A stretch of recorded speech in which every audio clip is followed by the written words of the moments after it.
São 8 horas e 42 minutos e como nós paulistanos gostamos dos nossos bares, dos nossos restaurantes, de aproveitar a nossa cidade, são lugares que a gente tem tanto carinho e ao mesmo tempo que estão sofrendo tanto por causa dessa crise causada pela pandemia. E para falar sobre isso, a gente tem hoje ao vivo, na ponta da linha, um dos principais empresários da vida noturna paulistana, o Facundo Guerra está aqui com a gente. O Facundo Guerra é o nome por trás de casas como o Bar dos Arcos, o Volt, o Riviera, a Z Carniceria, o Lions Night Club, o Iate, o Blue Note, o Cine Joia. Ele também é autor do livro Empreendedorismo para Subversivos. Facundo, bem-vindo, obrigado por estar aqui com a gente. Obrigado a você, Mauro, pelo convite. Bom dia. Bom dia. Como é que você está conseguindo se reinventar, ou será que o verbo é sobreviver nessa pandemia, nessa crise toda? Mauro, eu tive que entrar em modo avião, né? A gente hibernou praticamente.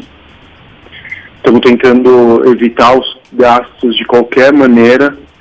E a gente achou num primeiro momento que o delivery poderia ser uma saída, mas no final das contas não nos ajudou. E é isso, a gente não tem muito apoio governamental e não tem o que se fazer, né? Uma crise de saúde pública, uma crise política também, são várias crises, uma em cima da outra. Não tem muito o que fazer, além de hibernar e esperar o momento certo para a gente voltar, se a gente vai conseguir voltar. Algumas operações eu já acho que eu não consigo mais voltar. Mas é isso. Todas as suas casas nesse momento estão fechadas? Todas estão fechadas nesse momento, sim. E isso implica, evidentemente, empregos, né, Facundo? Infelizmente, né? A gente ainda tentou segurar a brigada até o último momento. Boa parte do ano passado a gente continuou com eles empregados, assim, né, com redução salarial dentro das regras do sindicato e da flexibilização que o governo permitiu. Mas no começo do ano não deu mais, já não tinha mais como. Eu tinha essa decisão de ou demitir, cumprir com todas as minhas obrigações trabalhistas, ou correr o risco do caixa ser devorado aí pelos prejuízos decorrentes, né, das restrições de atendimento, e depois eu não consegui cumprir minhas obrigações. Então eu preferi desligar todo mundo para pelo menos eu cumprir com todas as obrigações trabalhistas. Claro. Facundo, bom dia. Que casas você acha que não volta mais? O Zé Carniceria era uma casa de show que a gente tinha ali no Largo da Batata, onde tinha sido o antigo Aeroanta, que foi uma casa de show super importante aqui em São Paulo, na década de 80. A gente não consegue retornar com ele. A gente está com dificuldade em mais uma casa por conta de, assim, alguns proprietários eles são mais compreensivos com relação ao aluguel, outros não. E a gente está tentando negociar dívidas de aluguel que foram sendo acumuladas. Eu acho que pelo menos mais uma ou duas casas eu não vou conseguir retornar. Mas isso foi um efeito que assim, prejudicou o mercado inteiro, né? A gente está falando de 30% a 40% de falência dentro do setor de entretenimento, bares e restaurantes, casas de show. E isso era até uma questão que eu ia abordar com você, porque você é um militante da causa do empreendedorismo e dá para tirar lições disso tudo, os empreendedores paulistanos, principalmente do setor de bares e restaurantes. Como é que esse setor sai disso tudo, quando sai? Sai traumatizado num primeiro momento. É muito difícil você empreender no Brasil, né? Tem uma estatística que diz que quase 60% dos negócios eles não chegam aos 4 anos de sobrevivência, de abertura. Então, já o Brasil é um dos países mais tóxicos do mundo para você conseguir empreender. E grande parte dos empreendedores também não conseguem se planejar ou não sabem se planejar antes de abrir um negócio. Então, acabam gastando mais dinheiro do que tinham planejado, a obra demora muito mais tempo, depois não sabem se comunicar, não sabem fazer gestão de caixa, não tem dinheiro guardado por causa de uma eventualidade, pensam em expansão muito rápida. Então, eu acho que os negócios eles vão ser menores. Acho que vai ter uma renascença, um renascimento também, porque acompanhando essa crise, muita gente foi demitida também. E se você não for empreender, o que você vai fazer? Né? Muita gente não consegue se reposicionar no mercado de trabalho. Então o empreendimento vai ser um empreendimento o empreendedorismo que a gente antes falava que você tinha que encontrar o seu propósito, e blá blá blá, hoje em dia é um empreendedorismo de sobrevivência para colocar o feijão na mesa, né? Só que os negócios, acho que eles vão ser muito mais austeros, muito mais autorais, vai ser a barriga do dono do restaurante no balcão mesmo, com pouca gente. Eu acho que a gente vai ver um renascimento de minúsculos e pequenos negócios. Os médios e os grandes eu acho que vão demorar um pouco para voltar. E o consumidor? Que tipo de consumidor surge depois disso tudo? Eu acho que é aquele consumidor que deseja mais... Tem o que você paga, né, que é o preço, e tem o valor que você recebe. Eu acho que vai ser um consumidor que vai esperar muito mais valor pelo preço que ele paga, entendeu? A gente não vai ter... Eu não acredito mais que você vai encontrar um tipo, por exemplo, dentro do meu setor de restaurante, aquele restaurante que cobrava pela ambientação, que cobrava pela decoração, que cobrava mais do que o consumidor recebia no prato, sabe? Uhum. Acho que a gente vai ver um consumidor muito mais consciente de cada real que ele gasta, de cada real que ele investe no seu negócio. Muito bem, a gente está conversando aqui com o Facundo Guerra, empresário da Noite Paulistana, empreendedor, falando para a gente desse setor nestes tempos de pandemia. Facundo, você foi uma das pessoas, um dos empresários que acreditou no centro de São Paulo, nessa vida que o centro de São Paulo pode oferecer para a gente, acreditou nos lugares tradicionais de São Paulo, acreditou na arquitetura de São Paulo. Você acha que essa pandemia vai representar, sim, um retrocesso nessa aproximação do empresariado e do público no centro da cidade? Eu não sei ainda, eu não consigo... Eu acho que essa é uma questão já secundária, sabe? Eu acho que todo mundo vai... Quando a gente sair dessa pandemia, que vai demorar ainda um tempo, vamos dizer pelo menos um ano, eu acho que ainda a gente vai ter que lidar primeiro com os traumas, tanto para a saúde mental quanto para os traumas econômicos que cada um passou. E eu não consigo vislumbrar o que vai acontecer na relação do empresariado com o centro da cidade. Eu acho que não, porque os imóveis estão muitos dos imóveis que estavam ocupados aqui no centro, hoje estão completamente vagos, né? Uhum. Então eu acredito que ainda vai ter espaço para esse empresariado, para esses pequenos empreendedores ocuparem imóveis mais baratos aqui no centro. Antes a gente estava vivendo uma especulação, né, por conta desse retorno do centro, desse centro romântico, né, que a gente pensa quando a gente pensa sobre São Paulo, pensa nesse centro romântico da década de 50, 60, e isso estava gerando uma especulação imobiliária. Eu acredito que essa bolha estourou com a pandemia e que pós-pandemia esses imóveis vão estar mais baratos, porque eles vão estar muito vagos.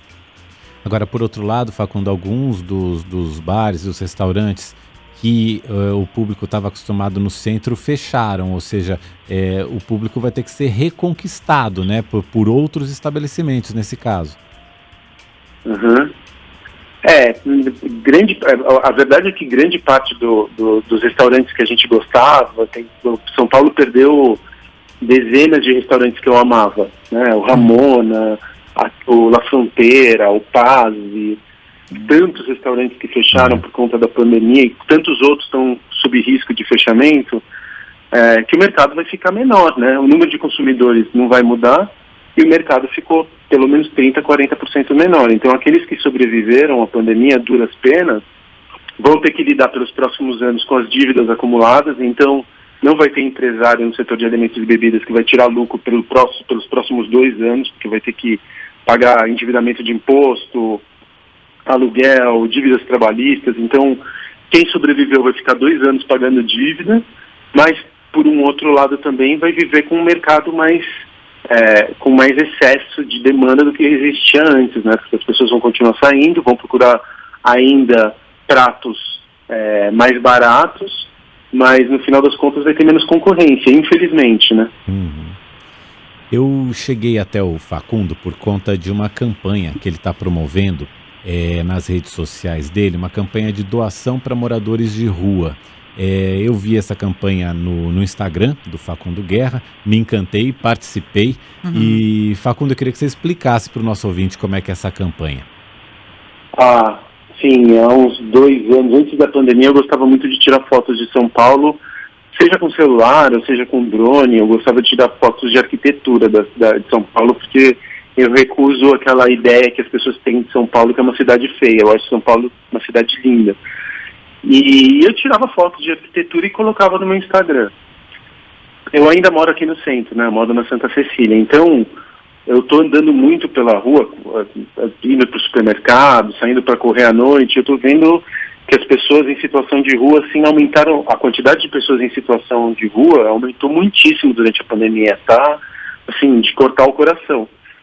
Aí, as pessoas também estão ficando mais tempo nas suas casas, precisam preencher as suas paredes, já enjoaram da decoração. Eu falei, pô, eu tô com essas fotos paradas, eu vou fazer o seguinte, quem doar R$250, R$50 para 5 moradores de rua, em situação de rua, eu mando uma foto em alta definição para a pessoa imprimir e colocar na sua casa. E a minha surpresa foi que eu recebi mais de 250 e-mails. Que demais. Ou seja, mais de mais de 1.200 pessoas em situação de rua receberam R$50, uma nota de 50, e eu pedia para a pessoa que doava não fazer juízo de valor com o que seria feito com essa nota, entendeu? Não questionar. Simplesmente ter um ato de generosidade e doar R$50 para uma pessoa que é quase radioativa, né? No centro, uma pessoa em situação de rua, ela tem que ficar implorando para ser visível, porque a gente tende a deixar aquela pessoa invisível. Receber R$50 é marcante, tanto para a pessoa que está recebendo, quanto para a pessoa que está doando. Essa ligação que acontece de generosidade num tempo difícil, de generosidade assim excessiva, marca para sempre, tanto a vida de quem está recebendo, quanto a vida de alguém que está sendo generoso, né? Está tendo um ato de generosidade daquele vulto. E para mim também é ótimo, porque, enfim, as fotos circulam, e as pessoas ficam felizes, me mandam e-mails, eu faço amigos, como fiz com o Mauro, enfim, todo mundo ganha. O sorriso de quem recebe a doação você teve a experiência de distribuir, de fazer vale mais que qualquer coisa. De ter essa experiência, né, Mauro? Vale mais que qualquer coisa, porque a pessoa ainda por cima, ela é meio que pega de surpresa, e abre um sorriso para você, assim, a pessoa quase que não sabe como agradecer, e não precisa agradecer, é quase que nossa obrigação, a gente que tem mais condições de doar, de ajudar, porque tem, como o Facundo falou, tem muita gente passando muita necessidade, passando fome mesmo na cidade mais rica do país. Facundo, para terminar, você entrou agora recentemente também numa sociedade no setor de turismo, né? Um tipo de hospedagem chamada o Altar, que são pequenas casas assim no meio da natureza, tem até uma casa que é flutuante numa represa. A gente sabe que o setor do turismo também está sofrendo muito, mas eu acho que você acabou entrando ali num nicho e que deve estar sendo muito procurado por causa justamente de quem está procurando isolamento, é isso? É isso, a gente abriu, na verdade, eu nunca tive, como eu sempre reinvesti nos meus negócios, eu nunca consegui acumular capital para comprar sítio, casa na praia, isso que as pessoas da minha geração costumam fazer quando chegam na minha idade. E aí eu montei uma casinha que tinha 50 metros quadrados e coloquei ela flutuando porque eu queria uma casinha à prova de apocalipse, assim, era uma pira que eu tinha pré-pandemia, eu falei, eu vou ter uma casinha à prova de apocalipse que ela não dependa da civilização. E coloquei essa casinha autossuficiente numa represa em Joanópolis. E qual não foi a minha surpresa? Aí eu falei, bom, eu não vou ficar aqui todo final de semana, eu vou colocar lá no Airbnb. E agora a próxima locação que a gente tem disponível para essa casa vai ser em 2022, quer dizer, isolado e conectado com a natureza, exatamente para onde o turismo está indo pós-Covid. E eu abri esse negócio 2 meses antes da Covid, né, da pandemia. Então acabou que agora a gente está com 3 casas, expandindo também rapidamente, e o que era uma paranoia com relação ao apocalipse acabou virando um excelente negócio. Agora, como é que é essa história de você ter essa casa no meio da represa? Que negociação é essa para que você possa instalar? Ela é enquadrada como uma embarcação, então a gente tem que cumprir com as regras da Marinha. Olha. A gente tem barcos que são parecidos com casas, como um iate, por exemplo.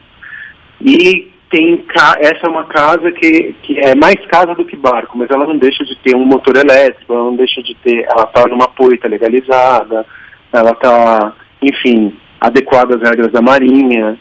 Ela é um barco, na verdade, mas que com jeitão de casa. Ela está onde, Facundo? Na represa de Joanópolis. Chama Altar. interior de São Paulo, umas 2 horas aqui de São Paulo, né? 2 horas, isso. Bom, a gente conversou com o empresário Facundo Guerra, um dos principais empresários da vida noturna paulistana, agora também do turismo aqui no nosso estado, dando esse panorama de como é que está a vida do empreendedor nesse setor aqui na nossa cidade e também das perspectivas que existem aí, do que a gente vai ver pela frente. Facundo, muito obrigado pelo teu tempo, pela tua disponibilidade. Volte sempre aqui ao Nova Manhã. Obrigada. Obrigado, gente. Obrigado, Mauro. Obrigado, Adriano. Bom dia. Bom dia para você.